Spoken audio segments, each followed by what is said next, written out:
Bien, ¿qué tal? ¿Cómo te va? Muy bien, ¿Gastón, Alberto. bien? Bien, bien. ¿Y vos? ¿Cafecito? Un cafecito. Sí, vamos a sí. charlar un poco acá. Con el Que frío que hace, vamos ¿no? a cambiar de tema, no vamos a hablar de la geopolítica, pero sí de la política de una manera u otra. ¿Cómo le va, señor? Lo ayudo. Guarda que se desbalancea esto, ¿eh? No hay un problema, no sé si ¿Cómo anda usted ha usted? dado geometría. Papá. Qué, buena, no qué dio buen buzo. ¿Listo? Gracias. Porque el mundo del poder, más allá de los países y demás, etcétera, etcétera, tuvo que ver con organizaciones, grupos. Y de ahí sale uno que es famoso, que es la masonería, de los masones. ¿No? Exactamente. Que no Está podemos hablar llevando ni ahí bien ni mal. Son grupos de poder. Claro. Que sí, fundaron, vos me dijiste que fundaron Estados Unidos. Claro. los masones, ¿no? Participaron, sí. Cuando se extendieron hacia el mundo, se intentaron globalizar de alguna manera, Sí. sin salirnos de aquella época, estamos hablando del 1700, acompañaron el proceso de expansión del Imperio Británico. Pero era una cosa un poco secreta todo eso. Sí. Después quisieron abrir y ahora Sí. no tanto. Y ahora están tratando de volver a ostentar el poder que tenían, ¿no? Bueno, O sea, pero los tuvieron masones mucho. está bien. San Martín era masón.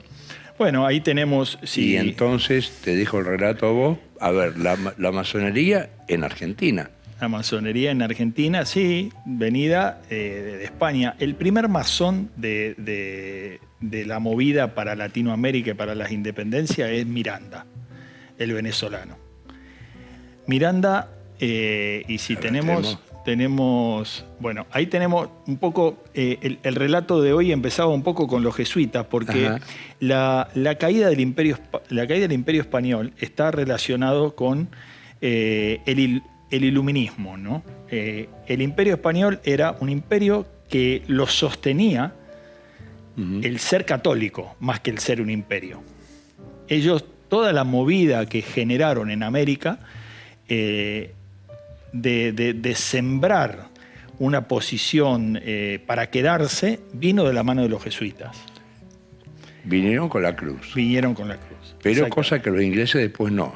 No, porque justamente se da este periodo de la Ilustración donde los iluministas piensan en más un movimiento ateo, inclusive ateo, ¿no? Inclusive alejado de la religión, Claro, anticlerical. pero estamos hablando que los masones no tienen religión. No creen en un Dios creador, constructor, arquitecto, pero no en términos religiosos. Bien, a ver, comencemos. Vos entonces, me decís, comenzaron, pero hoy me estás hablando de los jesuitas. Los jesuitas eran católicos. Claro, los jesuitas eran católicos y cuando la iglesia los expulsa, Claro. porque la caída del Imperio Español, nadie habla de la caída del Imperio Español, está relacionada con la expulsión de los jesuitas, porque los que hicieron las colonias y los que tenían todo el sustento de todos los pueblos originarios y la creación de hasta los propios ejércitos guaraníes eran los jesuitas.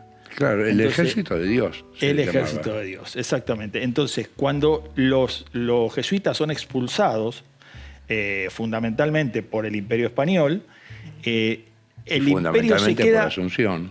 Claro, el imperio se queda sin contexto. O sea, la caída del imperio se produce justamente porque se quedaron huérfanos todas esas comunidades que eran conducidas por los jesuitas. Vamos a ver otra foto. Entonces, seguimos con la siguiente foto. Bueno, esta es la foto que un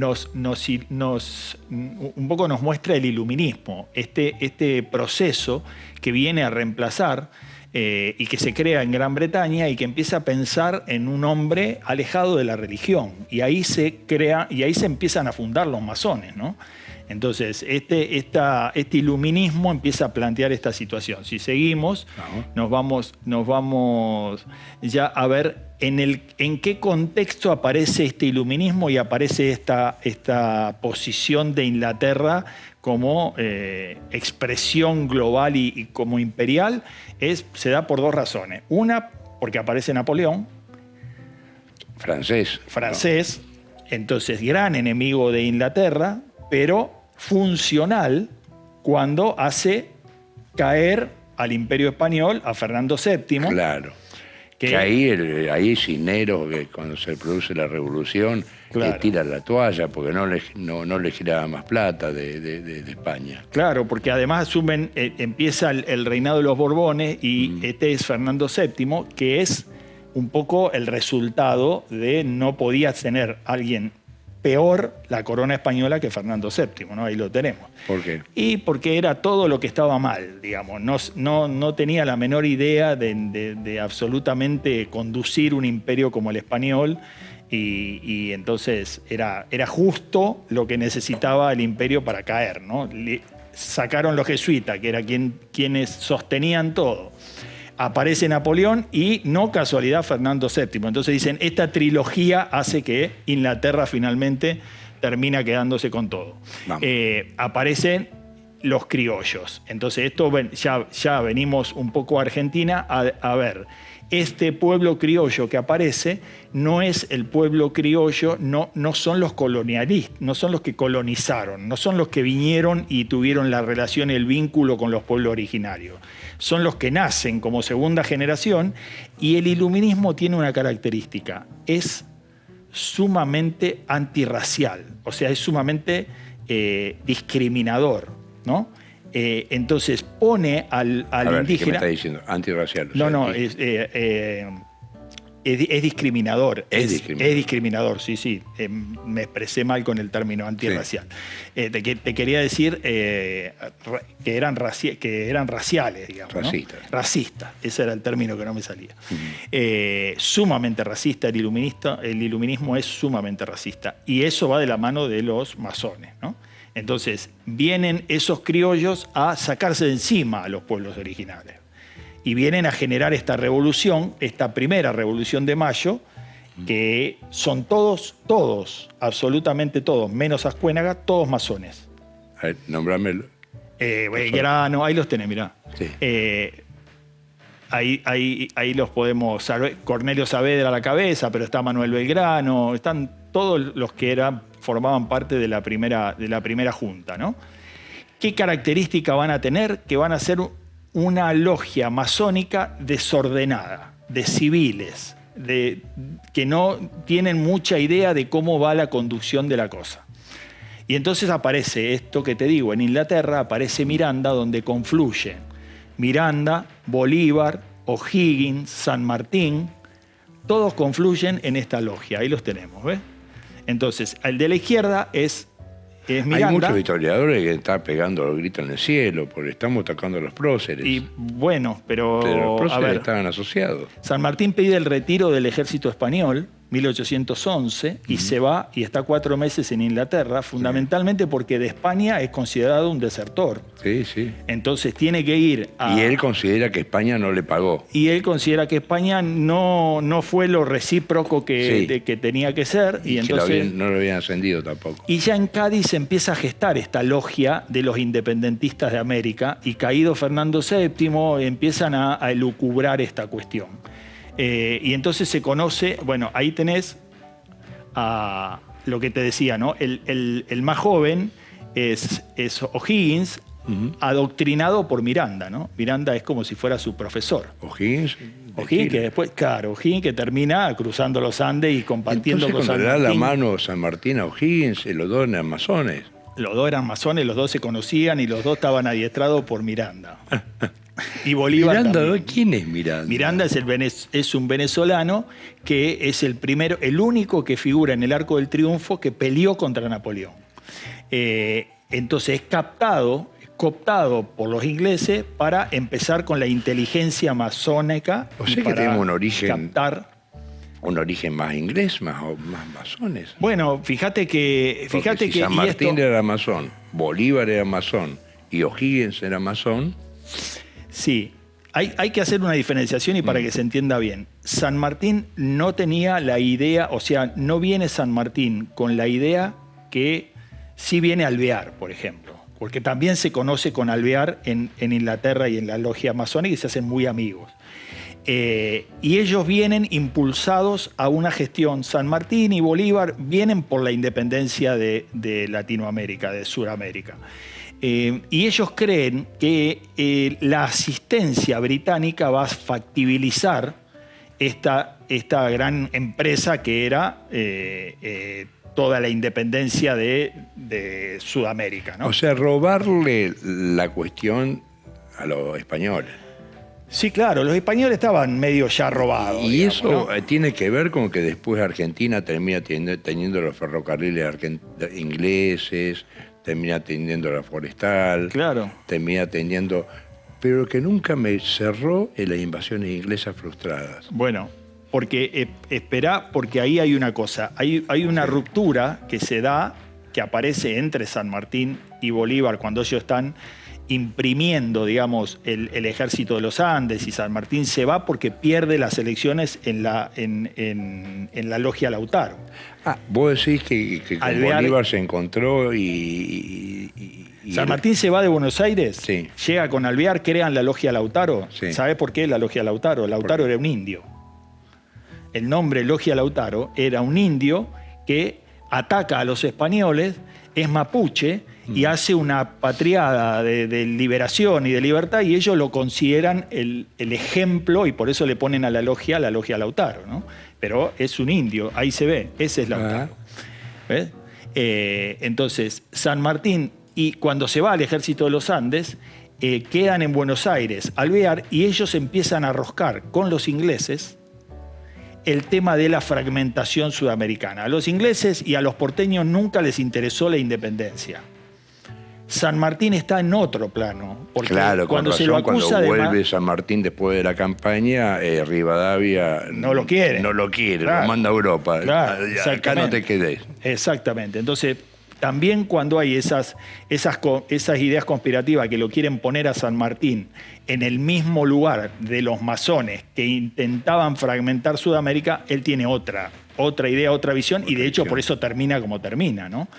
Y por eso, y Bolívar termina también. en Francia. Termina en no Francia. en Inglaterra. Y Bolívar lo mismo. Ellos tienen en Guayaquil, no hay una reunión amistosa, es una reunión peleada, se pelean, terminan en una discrepancia enorme. San Martín se pasa un día arriba del barco antes de bajar a Guayaquil porque no se quería reunir con Bolívar. Esa reunión que no hay... No hay ningún registro absolutamente, registro. pero peleaban justamente porque San Martín pretendía la independencia de Guayaquil y de Quito, Sí.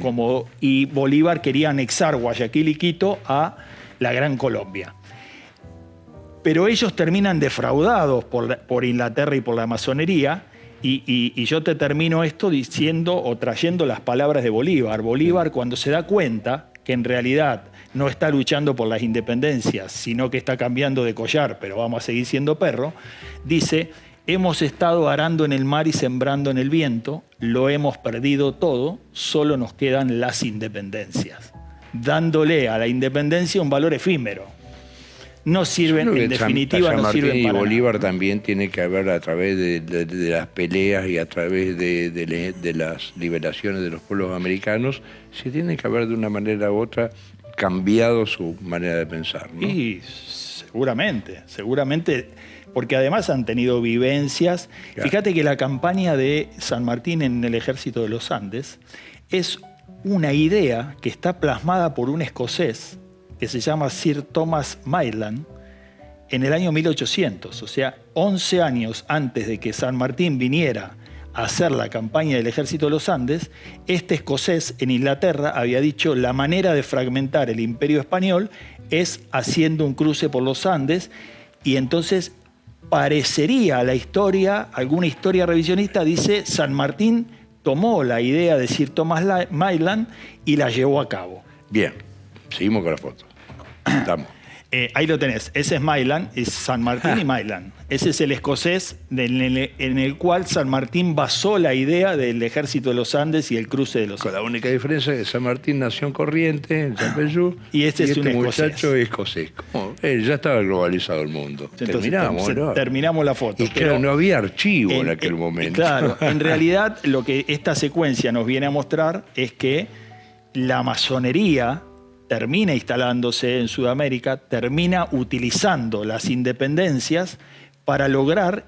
¿Cuál era el objetivo de Inglaterra? El objetivo de Inglaterra no era colonizar Sudamérica. Era económico. era un objetivo económico, era fragmentar. Y lo logran. Lo logran, terminan teniendo éxito, por eso te dije las palabras de Bolívar.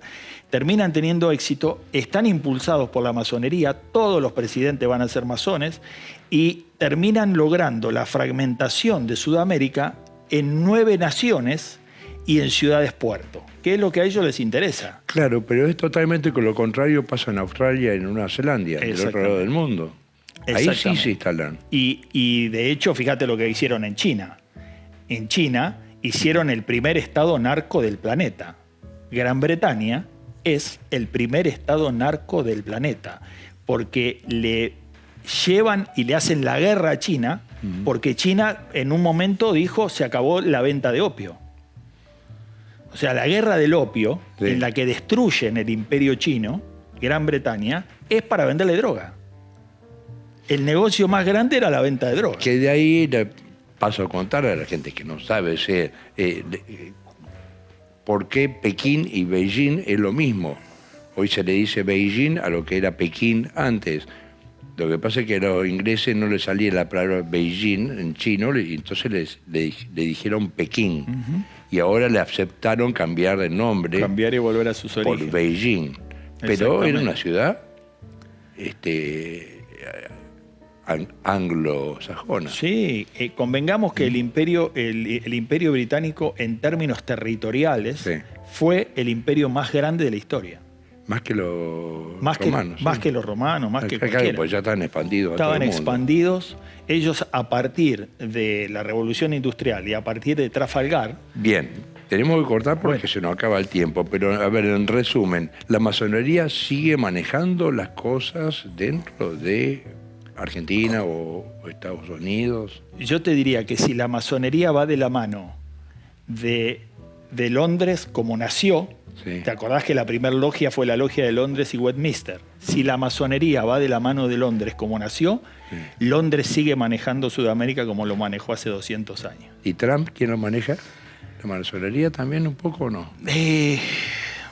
Tendríamos que charlar, si querés, en un próximo programa hablamos de la masonería y de Trump.